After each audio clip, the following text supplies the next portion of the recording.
Hello, everyone, and welcome to the Barrens Chat podcast. I'm Saad, and with me tonight is my co-host Guk. This is a podcast about World of Warcraft by two guys who play. This podcast is brought to you by Ro Jogan's brand DMT. Hey Jamie, could you pull up a video of that chimpanzee ripping the dude's arm off and jacking off with his severed hand?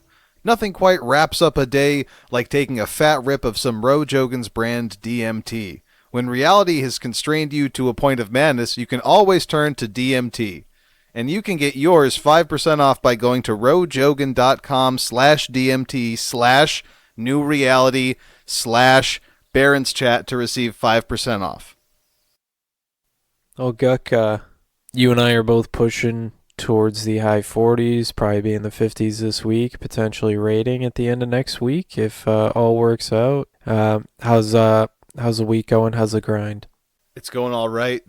I think the grind word is really the key for a lot of people right now.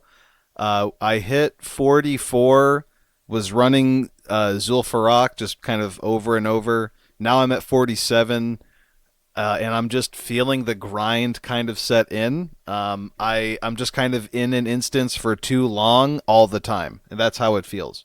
I'm just like ready to move on to Maraudon. I'm ready to move on outside, like to go back to questing. But it's just so hard to rationalize it when the experience per hour is always going to be so much better in these big AoE cleave groups. Yeah, I did my first AoE ZF run the other night. Probably did my only one. It went well. The XP was decent, but I just like to do one or two and then quest the rest of the time. I'm still trying to get the staff out of the boss, and I can't get it to drop. I haven't seen it yet, so I might just be skipping that. But it is a grind, but it's like a grind I'm enjoying, like, because I'm mixing it up. I'm questing, I'm dungeoning, I'm going back and doing slightly easier dungeons that I still get XP for with friends, really mixing it up, keeping myself engaged. I throw Netflix on and I quest, and I'm really enjoying it. So it doesn't feel like a grind to me, but it is. It's noticeably taken a lot longer for each level. Yeah, the time really between levels start to go up and up and up, I think rather dramatically after 44, and it's all related to the amount of experience required. I think later in the game it's going to feel like the levels are taking even longer just because the quests kind of dry up.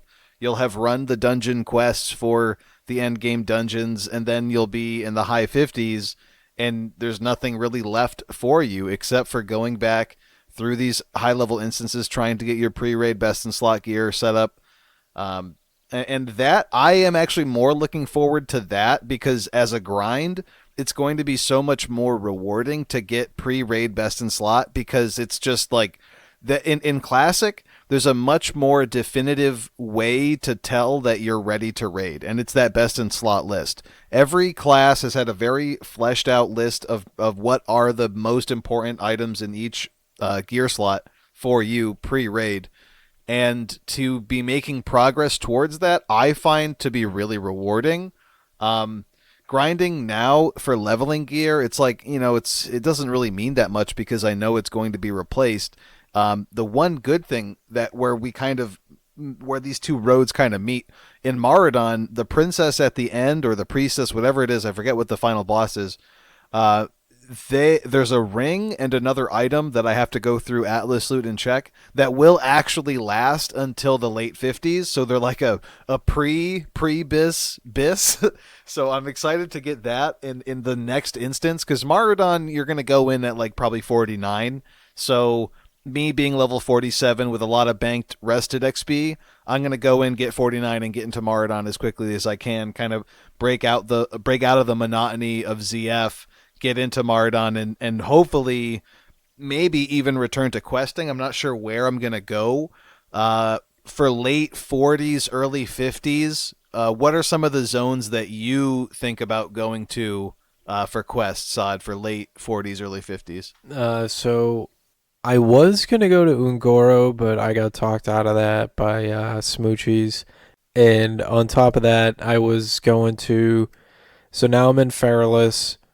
I'm going to move from Feralis to Searing Gorge, do a couple of the quests there, and then at the end of 50, maybe 51, hit Ungoro, do that, and then maybe move into the Plague Lands, which I'm really hyped up for. And like Fellwood would be a cool zone for my level, and it also drops valuable mats for tailoring. So it.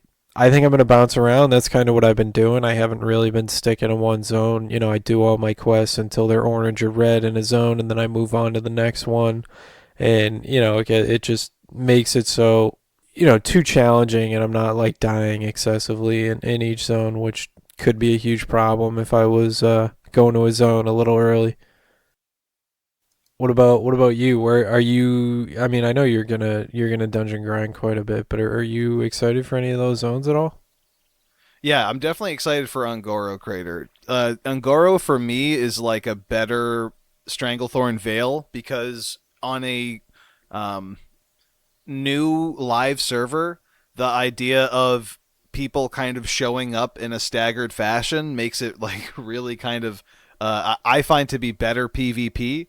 So you're not going to have people really just kind of linger in Ungoro Crater. The people who go to Ungoro are going to be there specifically to level and potentially to PvP because obviously there's a ton of overlap in the Horde and Alliance quests in that zone. The big thing that I like about the zone, it's higher levels. It's less of the kind of annoying ganks. You're not going to go into Ungoro until you're ready to really deal with kind of more advanced PvP. And in Stranglethorn Vale, I mean, if you're going there for PvP, chances are you're going to encounter a lot of, like mid to low 30s potentially, depending on where you are, and that's not going to be really rewarding. Like you're probably going to outlevel them quite a bit. It's not going to be much of a challenge. But in Ungoro, the world PvP can be much more challenging because people's kits are more fleshed out. They're closer to an end game build, and that's just fun. Like that equal playing field for world PvP is something that's great about Ungoro.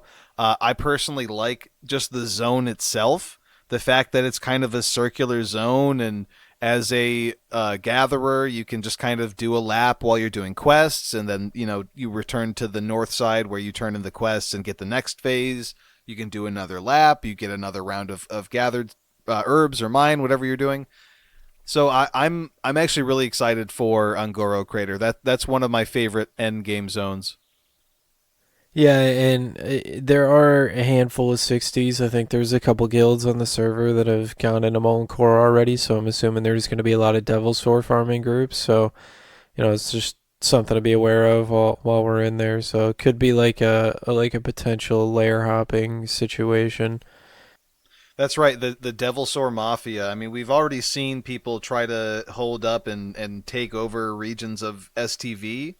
But yeah, I would expect the Devil Sore hide market to be one that's kind of well protected. One of the things that I've really noticed on my server, and I'm hoping other people are experiencing this on their servers, because it's just a level of cancer that just screams classic. Um, we have in Tanaris, because kind of that's where everyone who's really been playing has gotten to. Everyone's kind of ready to do ZF. So yeah, everyone's in Tanaris. Everyone's ready to do ZF, and there's someone who is level, I think 52 is the earliest level that I saw them, and the last time I saw them, they were level 56. The new cool thing, if you're a real cool guy, you're gonna climb up to the top of either the inn or the cage in the middle of Gadgetzan. So you're getting on the Gadgetzan buildings, and you're out of like the detect range for the guards to aggro you, but you're obviously within range of a ton of other people on the ground who, if they were to attack you, they would be instantly swarmed by the guards. So essentially, what you'll do, you'll get a few levels above everyone. You go back to Gadgets and you get on top of a building, and then you just start killing people. And you can kill anyone you want. The guards can't get to you because they just can't find their way up to the top of those buildings. And what this guy is, its name is like David Cassidy, the level 52 or 56 human mage, wherever they are now, that would just find new angles and ways that you could find AFK people in the inn and kill them and prevent them from getting rested XP. and just farm, not even honor kills, just farm kills by just killing the random people out in the open. Sod, have you encountered anyone just kind of perching up on top of a structure in Gadget Sand getting kills? No, is that going on our server?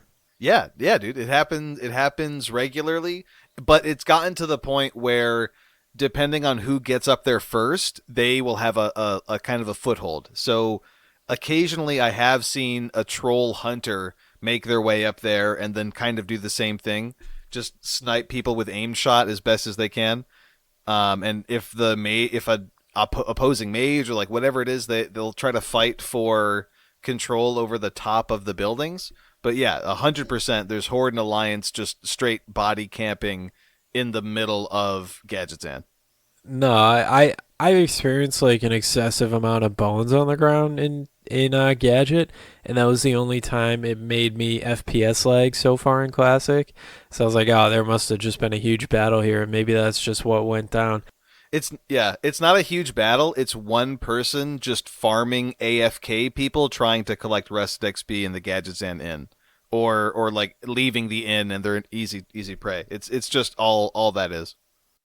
Yeah, the only person I really have like their name remembered from PvP wise is that mage trying to screw with us last night in the Hinterlands Elite Quest. Gangtor, I think his name was. I would like if I saw him, I'd know who it was.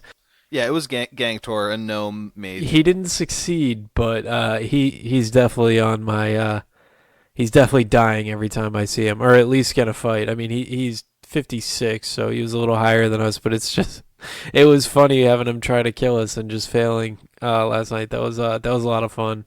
Those quests take forever though. Oh yeah, we were farming like one specific mob for so long, and then this high level mage comes in and he'll just like blow his load on one of our clothies and maybe kill one of the mages, and the other four of us will just like fucking slash question at him, and he's dead, and he's just done. There were a couple times where he'd like hop off a ledge to his guaranteed death into like a pit of mobs, and we would just watch him die. So that part was satisfying because every time he would kill one of us, we would just res that person, and every time he attacked, he would die, and he had to fucking corpse run from East Hinterlands or wherever the fuck we were. Yeah, it was like it was a slight annoyance, but it's just like this guy trying to grief enough that you remember his name, and I think that's cool about Classic. And really, I mean, the PvP hasn't really picked up yet, and probably won't until the honor system comes out. But it's kind of cool to have those little engagements. Yeah, that's true because that's something that doesn't happen in retail. In retail, if you are on war mode, you're basically going to have a huge skirmish at the beginning of the week because there are these weekly war mode themed quests that you can get turn-ins for. I think it's like kill 25 alliance or horde and do it in a certain zone or something like that. So you'll get a lot of this combat at the beginning, but it's just like a monster skirmish where there's like raid groups on either side and they just smash into each other, and they're like either pushing to New Home or they're pushing to the Alliance foothold in Najatar, and it's just a body fest. It's just you're everyone's just bodying each other, getting kills for free, and you don't care who kills you. You don't care about who you're killing. It's just like I need to get my weekly quest done, get my reward, and then go about my day.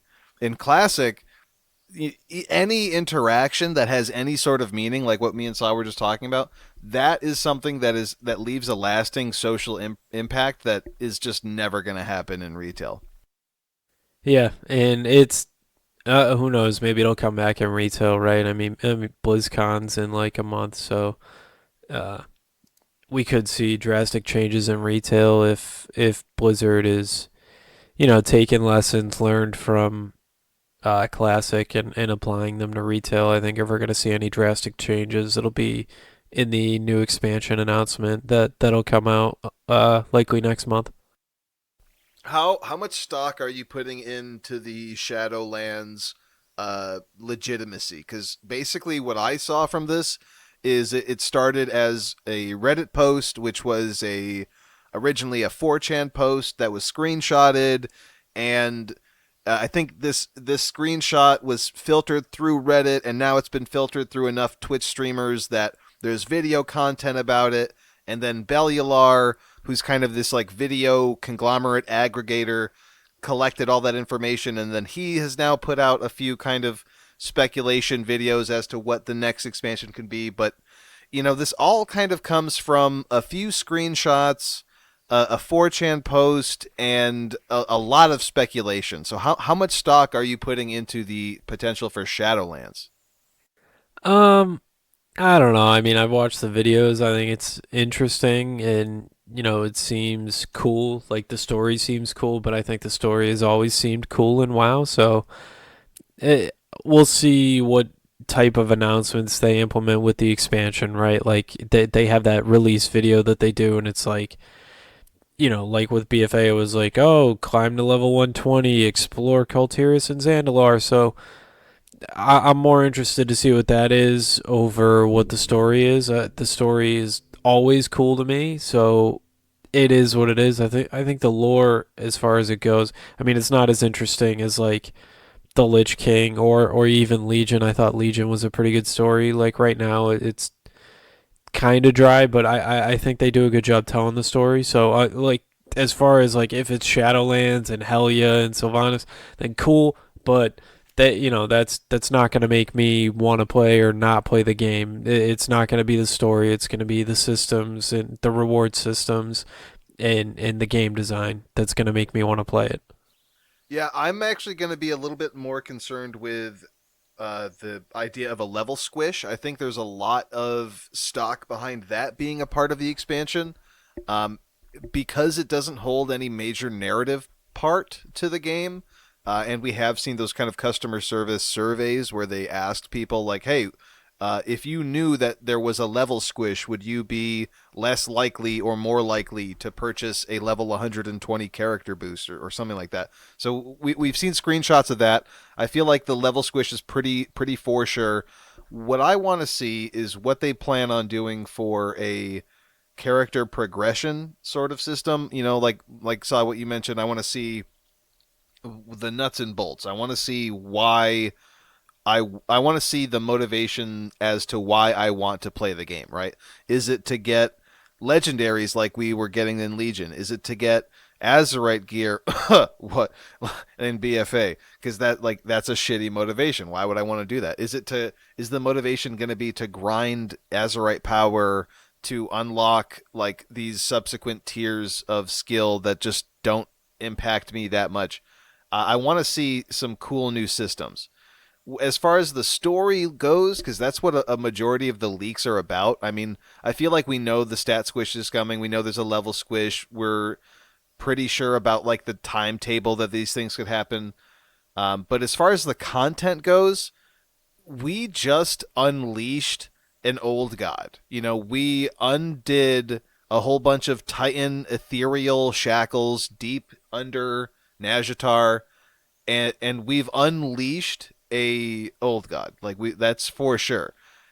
We can't not like that. We have to address that. That has to be addressed. So the idea of the next expansion entirely being Nyalotha or Shadowlands or somehow like Black Empire themed, I find that kind of hard to believe. I feel like 8.3 is going to be very similar to 7.3, where we had Argus, that was an entirely new planet. I feel like we're going to have access to the Black Empire or some, old god version of Azeroth or something like that. That's going to really change the world around in an 8.3. That might be the Hail Mary pass of BFA. I don't know. Um, Maybe something that would be really crazy is if that's what they're planning, they just fucking dump it and dump the rest of BFA and just move on to 9.0. They go, all right, all this Shadowlands stuff. Let's say it's true. They're all right. It leaked. You guys know what's coming. No one really likes BFA, so fuck it. They announce at BlizzCon the release of 9.0, and it's just like it's gonna come here way sooner than anyone expected. That would be one of the coolest ways to get people out of Classic and back into retail if they did a crazy drop like that. But I don't think anything like that would happen. I just feel like narratively 8.3 covers a lot of the stuff that I've seen in the Shadowlands leak stuff. So I don't put too much stock in the story being that closely linked to the leaked material. Yeah, I expect to see an 8.3, and I think I would expect to kill N'Zoth this expansion. I would think. Maybe not, but I think we would. And if we don't, then he carries on into the next expansion like a lurking old god that we have to kill. But it's more or less it's not about who the boss is or anything like that for me. It's you know, am I gonna run around and do random world quests and get 13 purples for no reason that I just disenchant? Or am I gonna have to put effort into my character that isn't gonna get erased with the next patch? I mean, really for me, that's a huge deal breaker, right? Like, it was even like that in Legion. Like, I rated on my my priest, my druid, and my warlock in Emerald Nightmare. They were all pretty similarly geared. Nighthold came out. I stopped rating on my priest and my druid, and in like a week and a half to 2 weeks, they were way under geared for what everybody else was, despite the fact that I got AOTC and full heroic geared in Emerald Nightmare on all those characters, and it's kind of a bummer when you put that effort into a character and then you expect to be able to kind of get into the next raid tier after you're done gearing one and doing all the little the all the little things like the AP grind and whatnot, like I did on my warlock, and I want to go raid on another character and he's way under geared. It's kind of, I think that's a bad system. I'd like to see that corrected. For me, that is like a huge breaking point. I think in retail WoW, I think that's not a good system that they have in place. Along with Titan forging, which I think is terrible. I know other people have varying opinions on it. Like one of my friends really likes Titan forging, but it's not for me. And as great as the story is and as cool as it is, I'll just watch it on YouTube if I'm not playing it. And if the systems are similar to how they are in BFA in Legion, where a raid tier that I just completed and got ahead of the curve on, got decent geared on, and it's all that gear is useless 3 weeks after the new patch comes out, I'm not going to be playing retail. Yeah, that's interesting though. So how would you fix something like that? Because you would imagine you still want to have every raid tier worthwhile, right? So to get to the next raid tier, you have to raid the previous raid tier. Um, like I find that to be pretty important. Just especially if, even from a game design perspective, they made an entire raid tier, so you might as well experience it. Like how would you get around that issue? I mean, I'm totally against the fact that every new patch it makes the previous raid tier obsolete. I would like to see a retail WoW where it's late into an expansion like an 8.2.5, and there are guilds raiding Mythic on Battle of Dazar'alor, still trying to get Mythic Jaina, while simultaneously there are guilds progressing through uh, Eternal Palace, and and so on. Like I would like to see that. That's how it exists on a lot of private servers. You tend to get a lot of kind of tiers that develop within the tier system, like tiers of guilds and where their progression is. And I think that's really good. I think that's important for a game. It's part of what keeps the entire world alive. In Legion, especially after the Nighthold, this really great zone, Suramar, was instantly just kind of like dead. It was just pointless. You wouldn't go to Suramar. You would go to the Broken Shore. You'd go to the new island where the Tomb of Sargeras was, and then after that you went to Argus. So all of that work that you did through the leveling phase and getting through Suramar was instantly obsolete. So like I think there should be a fix to it, but what do you think the fix is? I think the fix is reducing. You don't have to eliminate catch up mechanics, right? To a certain extent, catch up mechanics are okay. Like if like the badge gear that they had in Burning Crusade, it kind of went a little out of hand in Wrath, but in Burning Crusade, you could get like a cape and like a ring and maybe a trinket, and it would help you just get that pre-raid gear or even raid gear if like you were struggling to get the drops. Uh, Limit the amount of loot that each boss drops, give control back to the community, so allow guilds to master loot and control where the drops go. Reward people for playing in guilds. I would like to see, this isn't going to happen because it's been going on for 10 plus years. I'd like to see one raid difficulty. I know that that's not going to happen, but I would like to see it personally because I think that is where you get multiple guilds progressing through different raids throughout the entire expansion. It also is what made it relevant for guilds to continue to clear Molten Core when they were doing AQ40 every week in Nax. Like, I mean, people would still go re-clear those old raids very quickly to either gear up alts or new potential recruits that might need a piece or two out of there. I think that's a really good system. I think that was key to WoW's success in vanilla and in the Burning Crusade, and in Wrath you kind of saw it a little bit, but people really only ran the old raids for badges. And even though in Burning Crusade you also got badges, a lot of that gear was really good. For example, the trinket that dropped off of Gruul, which was tier 4, the first tier, equal to Karazhan in the Burning Crusade, it dropped the best trinket for rogues that they would use for the entire expansion. I don't see a problem with that. I think that's fine. That's a fine system. That rogue is immediately going to think to himself, "Oh, cool. I don't have to take my rogue to Gruul anymore unless I'm trying to help one of my buddies get the trinket, or I can take an alt there." I think that's fine. I think that's a good system. It allows players to play alts as opposed to trying to find Titan forges on their mains. That's just something I'd like to see implemented. I know that the raid difficulty is probably still going to continue to be LFR, normal, heroic, and mythic, and that's fine.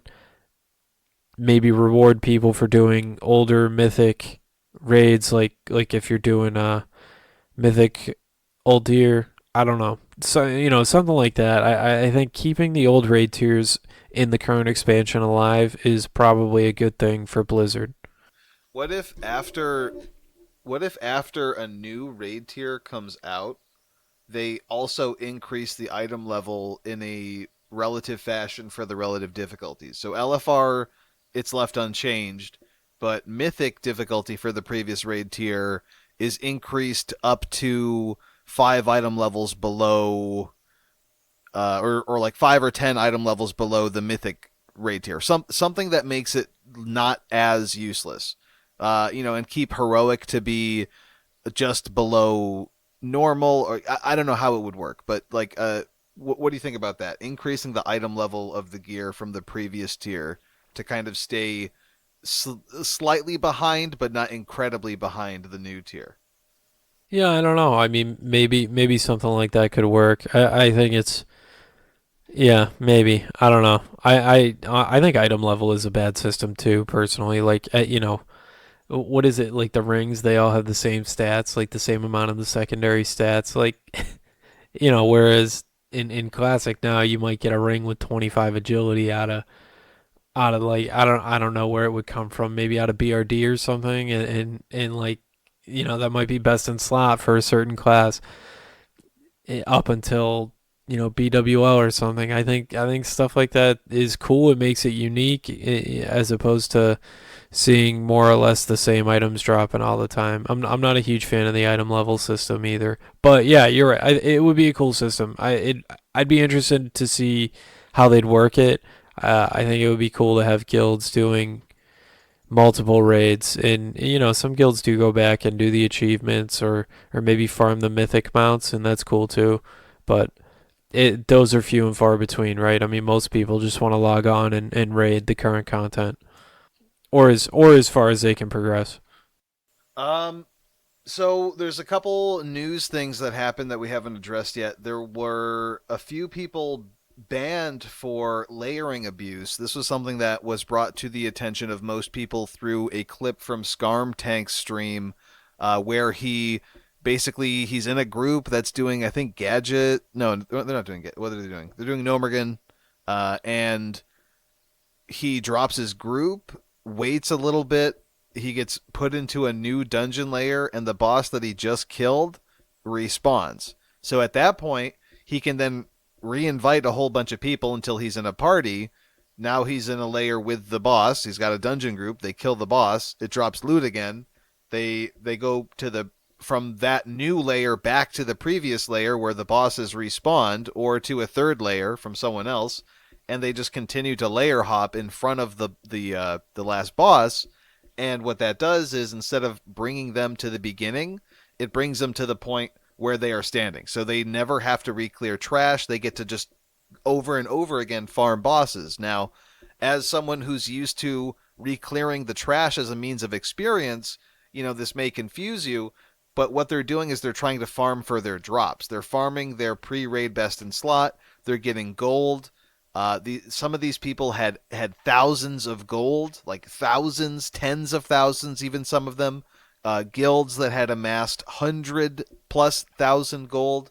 It would have made so much of the game and the economy obsolete to play on a server where this was rampant. Um, and following this, we've been given one screenshot that someone posted for a 30-day suspension following TOS abuse, which is, I think, pretty obvious. I think it's pretty straightforward. Sod, what's your opinion on the fairness? Do you think that's adequate? Do you think it's enough? Yeah, ban them. That makes me happy. I also believe that they took. I don't know if they took all the items from them. I think they took some gold from them. I don't know. I've seen like a lot of speculation on Reddit and the forums. I think it's good. I think what they're doing is definitely bad for the game, bad for the economy, and they know it's an exploit and they took advantage of it. And you know what? If I was there, I might have taken advantage of it too. And if I got banned, then I would say, yeah, I probably deserved it. So I think it's good that Blizzard acted. They acted, I guess, somewhat quick, right? So Yeah, I would say that's pretty quick. And the fact that it's a 30-day ban, it's going to put these people just outside of the window where most people are going to be putting in a ton of time into Molten Core and Onyxia's Lair. So they're really going to be missing out. One of the things that I care about, though, is the effect on the economy, because it's a lasting effect when a few people get a ton of gold like that. It can tend to just kind of stick around, and at any point it can make prices of things super like everything can fluctuate at a time if they decide to just buy everything up. So it just increases volatility. I would like to see Blizzard roll their characters back to a point before they started doing the exploit. I think it's pretty apparent. I'm sure that since this client is more or less a rebuild of Legion, they started with the Legion client and then kind of worked it back to Classic, and it's more or less just like Classic. But I think someone pointed out that it's the Legion engine. I'm not totally sure on that, but the point is, if it is, they should still have the ability to see when you've killed what monster and how many times, and at even what time on your server. So they should be able to rewind characters back to before they did the exploit, and that would fix everything. A 30-day temporary ban, and their characters are rolled back to a point before then. I think that's the ultimate. That's the ultimate cuck, right? You're not only did you not gain anything from all that work, but you did that work, and now you have to wait 30 days for everyone else to get ahead of you, and then you have to catch up. That I think that's appropriate. yeah, I think the ban is huge too, right? I mean, that's at least four, potentially five resets of Molten Core that you miss. And I mean, that's 4 to 5 weeks of being behind on gear. Like you and I were talking about it earlier, right? I mean, the faster we get 60 and the faster we raid, that's, one or two extra resets that you get of Molten Core and Onyxia, right? I mean, that's huge for your progression as a character and, establishing yourself in a guild with attendance for either DKP or Loot Council, like EPGP, whatever system they run. That's vital for you getting gear. So, I think that 1 month ban or plus, however, the screenshot we saw was 1 month, so that's definitely a huge blow too. And obviously, the people doing that exploit are obviously people who care about their character's gear. So it's a huge ban for them, and it's a huge loss. And I think that really sends a message. Yeah, definitely. The other piece of news that we have, not coming from the classic world, but kind of more from the retail world, is just a general guild fallout that people are experiencing as more and more people go from retail BFA over to classic. And it's kind of understandable. Blizzard is pushing Classic really hard. You'll see ads for Classic on Facebook. They have sponsored material on the Blizzard launcher. Wherever you go, if you play Blizzard games and you've followed them on some form of social media platform, you are seeing ads from them to play Classic WoW. And the effects of that are being felt in some guilds. Some people say that they're not affected by it. I think personally that Classic and Retail are such different games that the people who are really passionate about one or the other probably aren't going to be very passionate about both.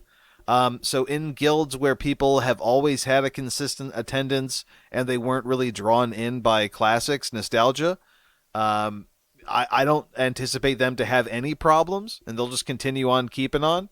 But it stems from a very deep difference between classic and retail, and it's something that scares me because, like I've said before, with this difference comes kind of differentiation, and retail can become more different. Classic can stay classic, and both of these groups of players will be catered to. And that's, as a game designer, I'm sure that's something that they want. So I worry about this because I'm one of the few people that I think that are out there that enjoy both retail and classic. But I mean, my enjoyment of retail has plummeted since the release of classic. And I totally understand for the majority of guilds that are experiencing this drop. I feel for that. We saw it had a guild in Legion, and I can only imagine what would have happened if, like, and not even when shit was going bad, like right when we were starting Trilliax progression, the third boss. So we already had Scorpion, we already had Chronomatic, but if we were going for Trilliax and Blizzard announced something like a WoW Classic, that would have been heartbreaking because we would have had so many people go to play Classic, and we would have been right in the peak point of our push through our progression. Yeah, and I know a lot of guilds are struggling with attendance right now. Maybe not the world first like top 100 guilds, but like a lot of those, other guilds that maybe have not like an old community, right? Some guilds have really old like communities that have raided together for like 10 years, but like, those guilds that are trying to push content and progress through Mythic are struggling to maintain their roster, and it's a huge, huge issue. If you're a heroic guild, it's not a big deal, right? It's a flex raid. You just fill it up with, maybe you need to pug one or two guys, like a healer or a tank, and you just keep going. But if you're a guild that's trying to push Mythic, and I think everybody should try to clear the best content the game has to offer, then if you're somebody that likes retail and you're still playing and you're trying to mythic raid and maybe get into a better like maybe you're trying to progress through mythic eternal palace. I mean, this is your chance to jump up to a guild that maybe a little bit more progress than you, because they're probably having attendance issues with classic, and it's a really good opportunity for you to potentially showcase your talents and prove to another core of people that are still rating in retail that you can do it, and improve yourself and move up the totem pole in WoW Mythic's rating tier. So I think that it's probably good for individuals, probably really stressful for guild leaders, I would imagine. Oh, definitely. Yeah, I totally agree. And I would say, especially even if you're not going to get into the core for Eternal Palace, getting in now will certainly help you be potentially part of the core for 8.3, right? That next raid's going to be coming out in a few months, and this opportunity now with vacancies from Classic could be more than enough time for you to work your way into a core, if not for this current raid tier, but for the next one. Yeah, yeah. Like if you're an individual retail raider that is not leading a guild, this is your time. This is huge for you. You can really join an elite group of players if you want to. Maybe a guild pushing cutting edge if you're not somebody who's pushed that before. So take advantage of it. I mean, this is your time to shine.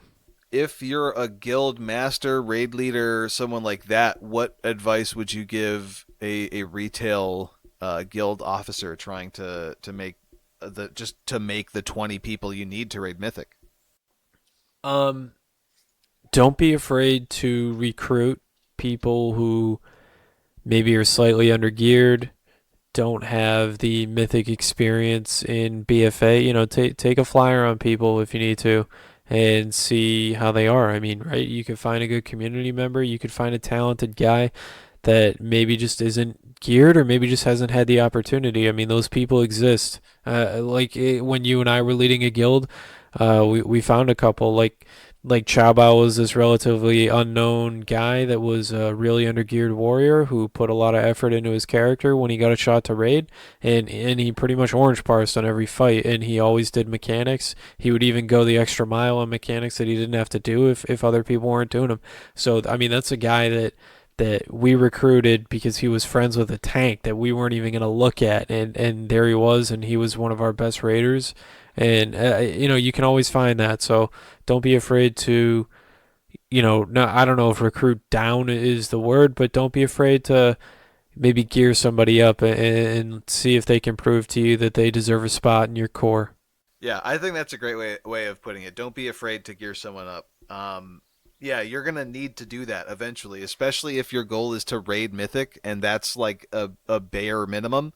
To get into the raid, you need 20 people who are competent enough to just make the pulls, right? So you have to be willing to, you know, maybe grab some lobies that maybe you've seen them in Mythic Plus. They have some form of skill. They're aware of their character's rotation. Uh, if they're aware of high end add ons, if they can run sims, if they can read their logs, if they can check other people's logs, like skills like that in people who aren't geared enough are definitely signs that they can be a great raider with gear. And if not, people who take to that information well and are motivated to learn it, they're going to be great raiders too. Um, yeah, you can take risks, and you'll kind of have to take risks if you want to keep raiding. Uh, Sod, would you say avoid merger deals? How would you approach the guild merger solution to not being able to raid Mythic? Uh, be very wary of guild mergers. I would say it can work. For sure it can work. You have to be very clear cut. I think it's like the same if you make a guild, right? Establish the rules. Be establish the rules. Establish the leadership. Obviously, if you have a guild merger, there's going to be people from another guild that are going to be leaders in your guild now along with you. So it's just something to be aware of. Establish roles, rules, who's going to do what, who has final say. Maybe like a council or something like that. It's a tough thing to do. It can be done. It has been done before. I haven't seen it, but I know top 25 and top 50 guilds are no strangers to it and making it work. Just do what you can and make sure that the cores of both mergers can fit with each other, right? I think that's a huge deal. You don't want to have people that hate raiding with one another because it's never going to last. That's something where like if you lose 5 to 7 guys out of your raid team, you're probably going to look to more of a merger, right? Because recruiting one or two here or there and then going into heroic for the next 5 to 6 weeks when you're 5 out of 9 mythic is going to be a huge problem for you because then you're going to have to progress through Ashvane again and it's going to be a huge pain. So it just depends on your situation. Yeah, I personally would shy away from mergers as just a pattern. When it comes to merging, I would always prefer to do an absorb. So your leadership structure stays the same, your schedule, all of that stays the same, loot distribution. But the issue then with that is you get package deals, And with package arrivals come package departures. And if you have one person in a group of five, six, or seven become dissatisfied with something about the raid, they're all likely to leave. And I think it can be delayed by including some of those people in the leadership structure, but shaking up the structure of a guild and the foundations of a guild like that can often create unnecessary drama within the guild's original structure, right? So all of a sudden, people who maybe feel like a pseudo officer, them not being given officer role, but these new guys come in and they're officers, that can cause drama already. So I would just say mergers are a bad thing. Look for an absorption, and if you are going to do an absorption, let it be known that like you're only going to be looking for the essentials. Don't try to make these really big package deals because it almost never works out. Yeah, I mean, I don't have anything to add to that. I think you hit the nail on the head. Yeah, yeah. I don't have anything else to add either. We can go to our viewer tweets segment at this point. Um, I'll read the first one. I think we kind of already addressed this, so if you've listened to the episode, you'll know the gist of it. At LeBron Games says BlizzCon is coming up next month. What are your thoughts on a new expansion announcement? We talked about some of the leaks for what could be Shadowlands. I personally haven't really bought into the hype around the lore and the story of it, but I am looking forward to a level squish. I am looking forward to something different than BFA. I hope they have a drastically different system at the core of the game. No, I don't want a neck. I don't want Azerite armor. I want to see something totally different, and this really for me is kind of the Hail Mary for retail WoW. If they don't have a good system at the beginning of 9.0, people are going to be like, this is just another BFA. Don't buy it. Don't get into it. Because BFA had the hype of Legion. Like, Legion was really good. They added Mythic Plus. If you could ignore the RNG elements of the legendaries and the Titan forging, you had some really good raids, some really good zones, and overall some pretty good content. So that coupled with Mythic Plus and the kind of the large scale success of Mythic Plus on Twitch and kind of competitively, people rode that wave of hype into BFA, were vastly disappointed. So if they follow up BFA with another disappointment, it's going to be really bad. Yeah, I think this BlizzCon is huge for the World of Warcraft franchise, and I also, I agree with you there. The story, whatever, it's gonna be good either way. I don't care what it is. I'd like to see Titan Forging go. I think the level squish is probably a good idea. It's probably complicated to implement, so I'm interested to see how they'll do that. But I am very excited for this BlizzCon. I think it's going to be huge because last year was obviously a huge letdown. So I think they're going to go all out, and I think this BlizzCon will be huge. So if you have some extra money laying around, I'd invest in Blizzard stock now and then sell it within like the couple weeks after BlizzCon because it's probably going to go up after that.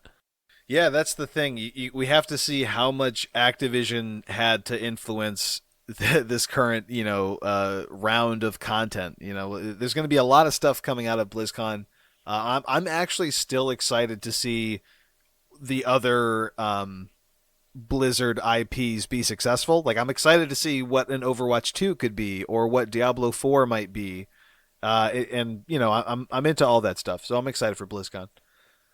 Saad, why don't you go ahead and read the second tweet there? At Viltrumite, should Blizzard can BFA early and end it like they did with WAD to bring out a new expansion? I don't know if they'll end it early. I would expect to see the next expansion probably sometime next summer, like in August, like we saw with BFA and like we saw with Classic. Uh, I think they should can it early. I don't like BFA right now. I haven't really liked BFA at all. I think the raid content is pretty good, but with the global cooldown change and the way that my classes have played and Azerite as a whole, I don't like AP. So, like me personally, not a fan of BFA, and I likely, maybe once I'm squared away in Classic, I'll probably go finish leveling my alts in retail at some point, just so I can play whatever I want when the new expansion comes out. If I'm going to play the new expansion, so I'd like to see it end early. I don't think it will, and probably sometime next August or like late summer, early fall, we'll see the new expansion. I would guess. Yeah, I co-signed that shit. I'll read our next one. At Big Deck Swinging says, Big Deck Swinging here. Which one of you guys has the smelliest balls after an 8-hour grinding sesh of Classic? Damn. That's that. I have a pretty nasty smell. So I'm in Texas. The big difference is I'm in Texas and Sod is in Massachusetts. So the heat from just the like I've got a good amount of Grundle heat, but then we also have the Texas heat and it's humid. So there's already an associated moisture.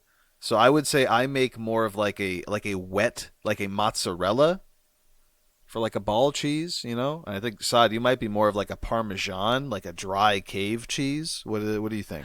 I try to keep the baby powder going, so I think mine is Oh, more of a baby powder stench. It's very, damn, dude. very specific description there with the cheese. You Uh, yeah, you have like clearly evolved beyond Homo erectus where I'm stuck. yeah, I just sweat it out. You I actually treat it. I think with all the weight that I've put on, it makes like the chafing so bad that I have to keep it going because it's just unbearable. That's fucking brilliant. But see, but you're treating it. You apply something that prevents Oh yeah, if I shitty didn't, it shitty would ass be balls. it would be just shit, just straight Oh shit. Jesus. Yeah. Okay. All right. So it's me. So I definitely have the smellier balls after an 8-hour session because I don't do any treatment. I'm an idiot. I'm Cro-Magnon. Yeah, All right. Looks like we have a returning tweet. yeah. So from at Innkeeper Thulbeck, hey guys, tweeting in again. So I took Thrag's advice and have purchased magnetic sounding rods. Is now My only issue now is that my dog won't give me enough time to really get into my sounding ritual. What should I get rid of the dog? I still have no idea what this is. It's probably the old man in me, so Guk, I'll leave that to you. Yeah, but I mean, you have a dog that you don't like, so this is a very relevant question to you. Like you have Muggsy that I'm sure is always staring at you while you're trying to get your rocks off. What do you Yeah, do? well, I just ignore him. The kids love him, so he is here to stay. So even if Muggsy made it a point to interrupt your masturbatory sessions, you would still keep Muggsy around? Yeah, I just shut the door, I guess. Shut the door. There we go. Hashtag shut the door. Innkeeper Thelbeck. You need to shut the door on your dog. Maybe play some meditative sounds for you and for the dog. Don't forget them. But keep the dog. Maybe see if your dog likes sounding. You could do sounding with your dog. Maybe show your dog how to do it and see if they want to do it to themselves. That's pretty cool. Yeah. One Yep. of these days you'll Yep. you'll know what that means. Okay, that's it. This is maybe one of our longest episodes yet, and we didn't even have a guest. We just fucking riffed for like 30 minutes, and then Yeah. got into the two short topics that we had, and then did our tweets. Yeah. Definitely tweet us with questions or topics that you want to see us talk about every week. I think it'd be awesome to have content from listeners. Um, Yeah, I I would say keep the tweets coming, right? Keep those Yeah. tweets Oh that yeah. we've Of already been course. reading, keep them coming because Of we course. appreciate that. Yeah. And I've been streaming like once a week, and I actually had a really successful stream last week. Uh, it's actually been pretty cool. So I'll try to stream more often. This episode's coming out late because we have personal lives, and I have school, my wife has school, and on top of I have working, school. you have My school. wife has school. We're all Yeah. students. So we're all trying to be functioning members of society. We'll try to get back on schedule next week. So sorry for the delay. Yeah, I'm gonna rush through and edit this one as fast as I can. We're recording this on Wednesday, so hopefully we'll have a night upload Wednesday night tonight. And yeah, we'll get right back on the schedule for our uploads. We would love it if you came to check us out at baronschat.podbean.com. That's our main website. Whenever we upload there, those uploads go directly to iTunes and I believe maybe also the Google Play Store. We have to check on that. YouTube audiograms will be uploaded later. I might do that on a Thursday or Friday for this Wednesday upload. But again, check us out, baronschat.podbean.com, or you can hit us up on Twitter at baronschatpod. Yeah, keep those tweets coming. Yeah, keep those tweets coming. Guck, I hopefully will be 60 in like 2 weeks. So you're probably on the same pace as me. We're both pretty similar levels, doing different methods of leveling. Uh, Check out the streams. Come say hi. Guck will probably stream at some point, I'm assuming. So Yeah, I'll get it going. I'll get mine going. Saad's has his going. Check those links up above. If you're on the Podbean website, we've got all of our contact information on the top bar, or you can click the links for our streams on the right hand side. Thanks again for listening, and we'll see you guys next week.